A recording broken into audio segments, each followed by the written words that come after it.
सभापति महोदय, मैं रक्षा मंत्रालय की मांगों का समर्थन करने के लिए खड़ा हुआ हूं। वर्तमान घटनाओं से पता चलता है कि संसार का हर देश अपनी सुरक्षा के बारे में चिंतित है और उसके लिए हर प्रयत्न कर रहा है। इस दृष्टि से अन्य देशों की तरह हमारे देश में भी रक्षा मंत्रालय का महत्व है।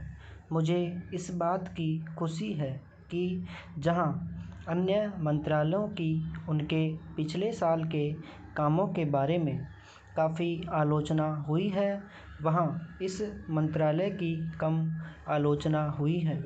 इससे पता चलता है कि इस मंत्रालय ने पिछले साल अच्छा काम किया है।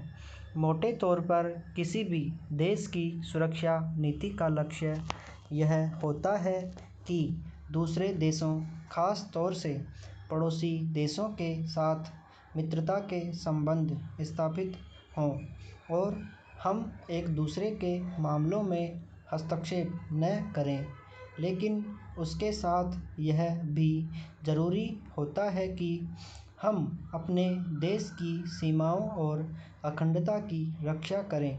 इसलिए हमारे देश का यह कर्तव्य हो जाता है कि हम अपने पड़ोसियों के कार्यों पर पूरी नज़र रखें, क्योंकि आज तक हमारे देश पर जो संकट आए वे हमारे पड़ोसियों से आए हैं।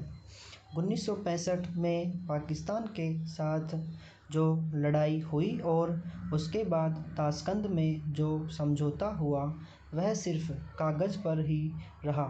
पाकिस्तान ने उस पर कोई अमल नहीं किया। इस दृष्टि से बहुत ज़रूरी है कि हम अपने देश की सुरक्षा की हर तरह से व्यवस्था करें।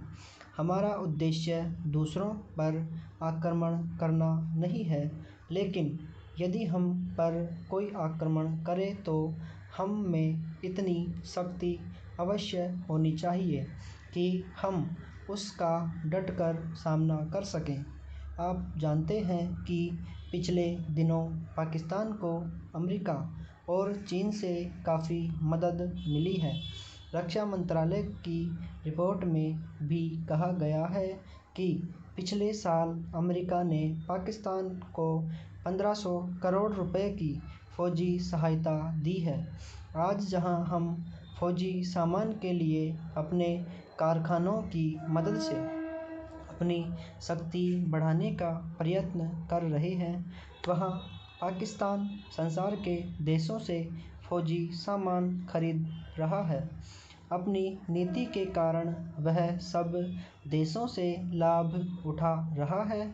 मेरा सुझाव है कि हमको भी अपनी शक्ति बढ़ाने के लिए संसार के अन्य देशों से अधिक फौजी सामान खरीदना चाहिए।